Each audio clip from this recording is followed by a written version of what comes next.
আচ্ছা, দুপুরবেলা যদি গরম গরম এরকম এক বাটি খাসির ঝোল দিয়ে খাওয়াটা শুরু করা যায় তাহলে মন্দ হয় না।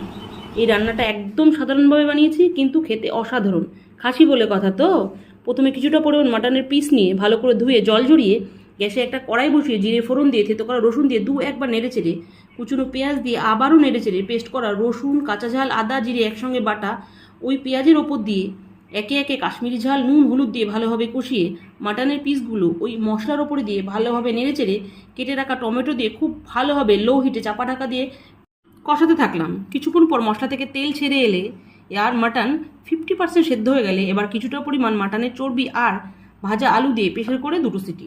বাস, এবার কুকারে ঢাকনা খুলে গরম মশলা দিয়ে বাটির মধ্যে পরিবেশন করুন।